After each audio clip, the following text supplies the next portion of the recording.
Hi, PE578. This is Kari and our week 2 forum on understanding yourself and your athletes.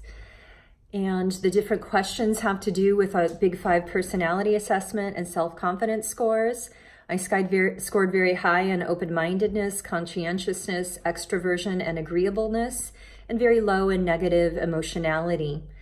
I would like to state that these trait psychology-based tests are a snapshot in time, and I do not believe that these scores stay stable from the beginning of your life until the end, unless you choose to stay in that state.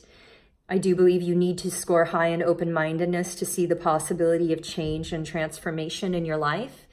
And my personality promotes my self-confidence, I think, through my open-mindedness, the conscientiousness, and the extroversion that I possess.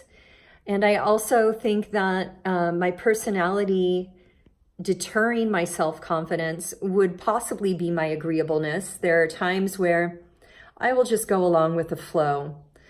Not everything needs to be fought, and so there are times that I will just agree to go along with the team and allow things to unfold in that manner. In the past, I let that really cut into my self-confidence, but now I see it as a tool and a pathway. Not every battle needs to be fought, and there are times that going with the flow is the thing to do.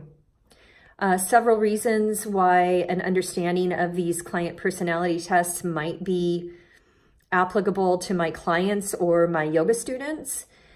I think it might be good in an intake form for a private session for them to get clear about their goals and where they're coming from and what perhaps they want to work on. But I don't see this as an appropriate tool for a teacher to administer to figure out what they want to change in a student or a client.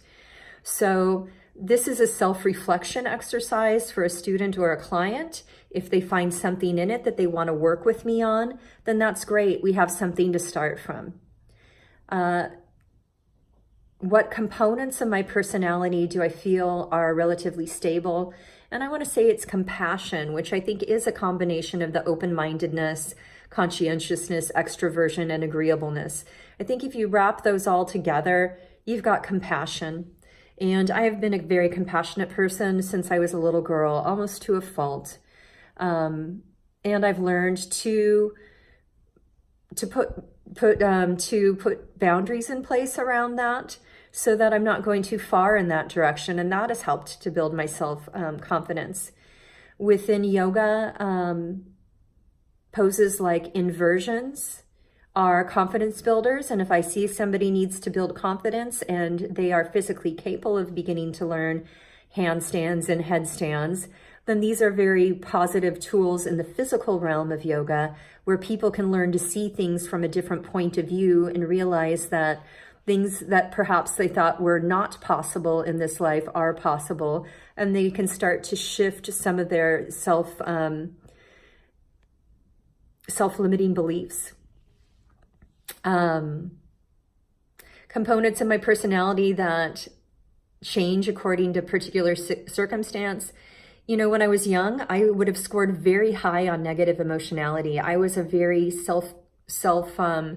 crippling perfectionist as a young child. I grew up in that environment.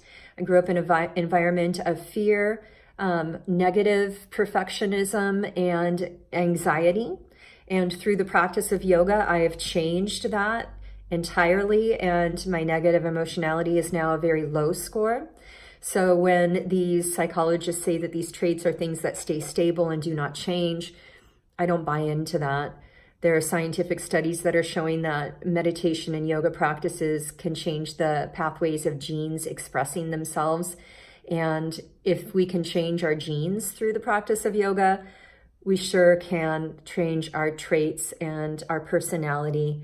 It's a matter of working on it just the way we work on our bodies.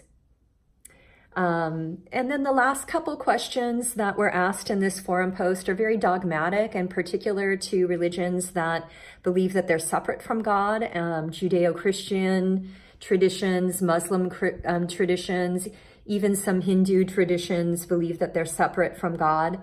And so they see God as an external force that is either beneficial or not beneficial for them in whichever circumstance. I don't come from that viewpoint. I don't believe that I'm separate from God. And so I believe that I came into this world with the strength that I need to do things, whether I'm choosing to see it at that time, whether I've chosen to see the possibilities that are available to me. That's another question. But I do believe that, you know, even if there is a God that is external to us, he gave us everything we needed when we came into this world, and he's expecting us to use it. Self-confidence, not in myself, and confidence in someone outside of myself, giving me freedom and peace. No, I don't see that actually in my life. When I operated from that viewpoint, I was in the depths of depression. I was anxious. I had self-crippling perfectionism, and I didn't think that I could change that. I thought that some force outside of me had to change that, which simply did not prove to be the case. And I've been very blessed in my life in finding the path of yoga. So that is what I think about that. And I'm really looking forward to hearing what everyone else believes and what they have to say on the topic.